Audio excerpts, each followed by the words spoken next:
Today, we're going to read two different stories. The first one is called The Three Little Pigs. Have you ever heard this fairy tale before? The Three Little Pigs. Once upon a time, there were three little pigs. They were curious little pigs and eager to learn more about the big, wide world. One bright summer morning, they packed their bags and set off together.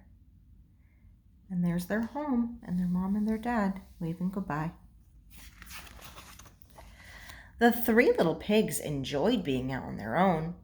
On many a sunny day, they shared a picnic with all their new friends. Sometimes they played hide and seek all morning and then took a nap in the shade during the hot afternoon. The long summer days grew shorter. Many of the pigs' friends started to prepare for the colder days ahead. The little pigs realized they needed a house that would be warm and safe, just like the one that they had left. "I have an idea," said one of the pigs. "We can each build our own house. Then we can have fun visiting each other." The first little pig was excited. "I want to build my house as fast as I can," he thought. He grabbed the first thing he saw, some straw from a nearby field, and he set to work.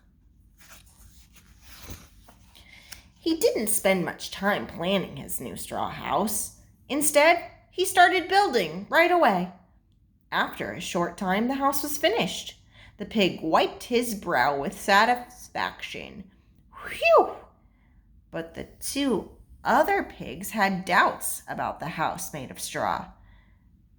"Maybe it's not strong enough," one of them said. What do you think? Do you agree with the other two pigs? The second little pig thought, "What can I use that'll be better than straw?" What did he use? He gathered up the strongest, straightest sticks that he could find. He lashed some of the sticks together and built a frame. A frame means the outside of the house that they're getting ready for. Then he tied sticks to the frame to make the walls, like this. Finally, the second little pig wiped his brow with satisfaction. "Phew! A job well done," he thought.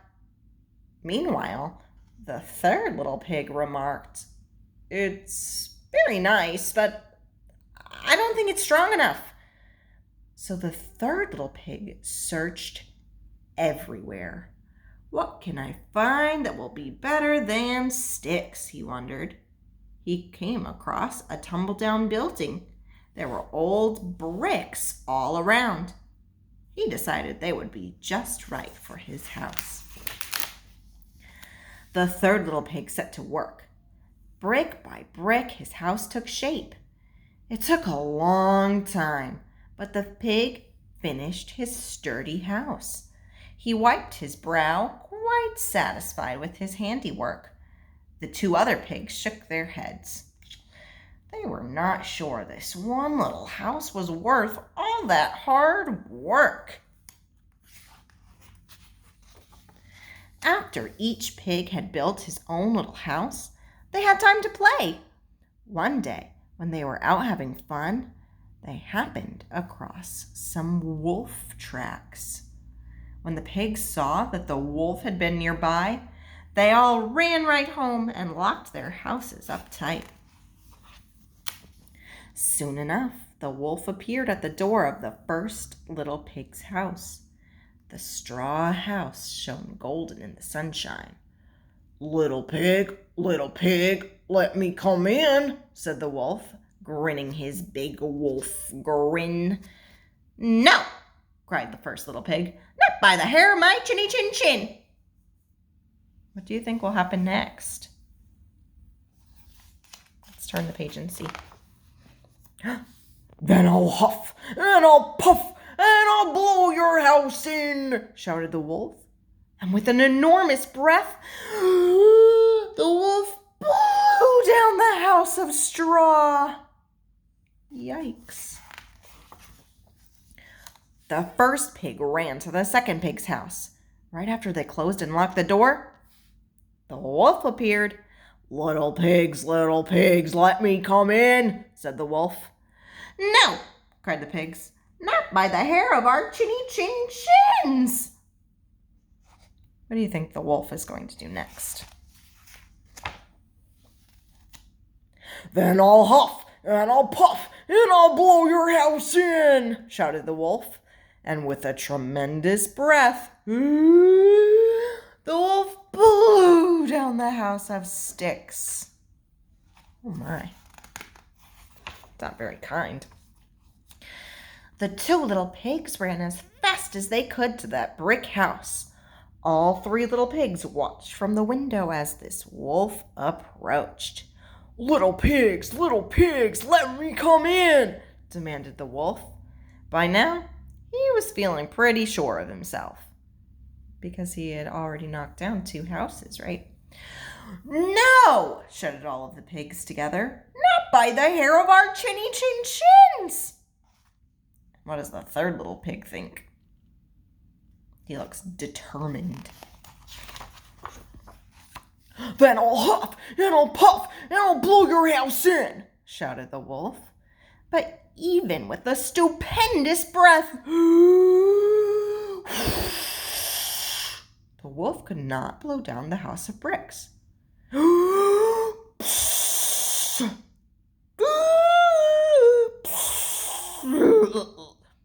The wolf slumped, exhausted, outside of the little brick house.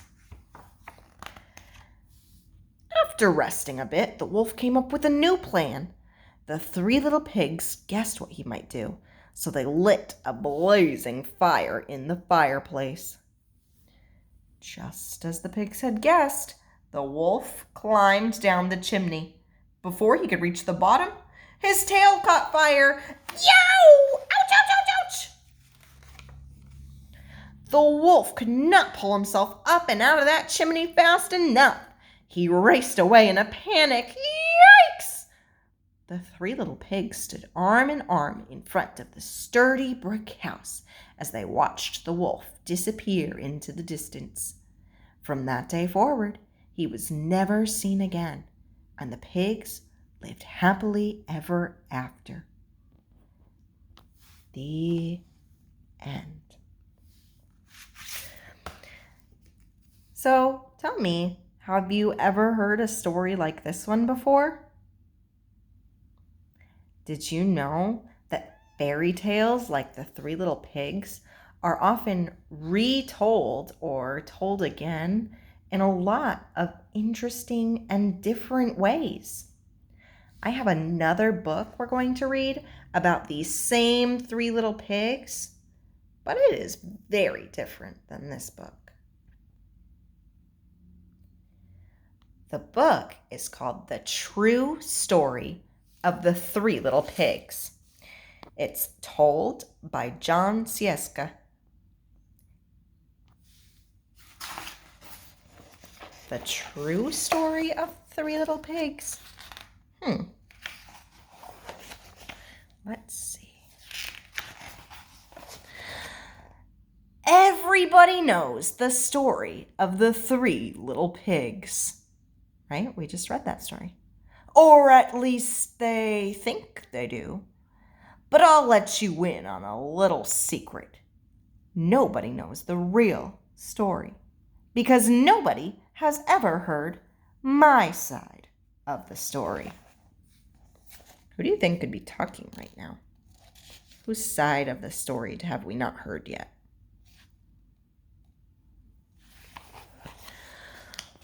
I'm the wolf, Alexander T. Wolf. You can call me Al. I don't know how this whole big bad wolf thing got started, but it's all wrong. Maybe it's because of our diet. Hey, it's not my fault wolves eat cute little animals like bunnies and sheep and pigs. That's just the way we are. If cheeseburgers were cute, folks would probably think that you were big and bad too. But, like I was saying, the whole big bad wolf thing, it's all wrong. The real story is about a sneeze and a cup of sugar. This is the real story. Okay, let's see what he has to say. Way back in Once Upon a Time, I was making a birthday cake for my dear old granny. I had a terrible sneezing cold, and I ran out of sugar. Uh-oh, how is he going to make a cake without sugar? So I walked down the street to ask my neighbor for a cup of sugar. Now, this neighbor was a pig, and he wasn't too bright either. He had built his whole house out of straw. Can you believe it? I mean, who in his right mind would build a house out of straw? So, of course, the minute I knocked on the door, it fell right in. I didn't just walk into someone else's house, so I called, "Little pig, little pig, are you in?" No answer. I was just about to go home without the cup of sugar from my dear old granny's birthday cake. That's when my nose started to itch. I felt a sneeze coming on. Well, I huffed and I snuffed and I sneezed a great sneeze.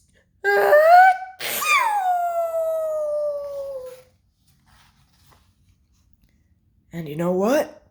That whole straw house fell down, and right in the middle of the pile of straw was the first little pig, dead as a doornail. He had been home the whole time. It seemed a shame to leave a perfectly good ham dinner lying there in the straw, so I ate it up. Think of it like a big cheeseburger just lying there.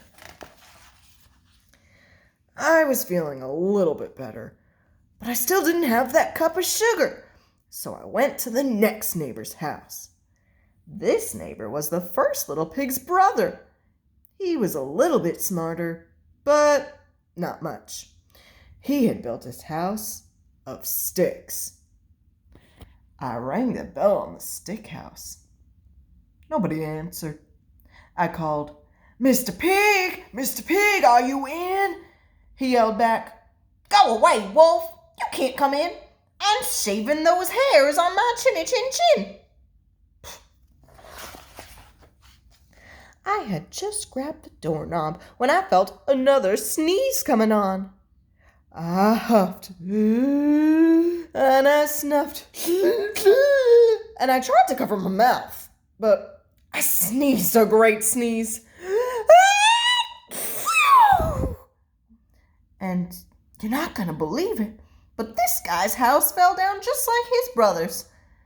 When the dust cleared, there was the second little pig, dead as a doornail. Wolf's honor. Now, you know food will spoil if you just leave it out in the open. So I did the only thing there was to do.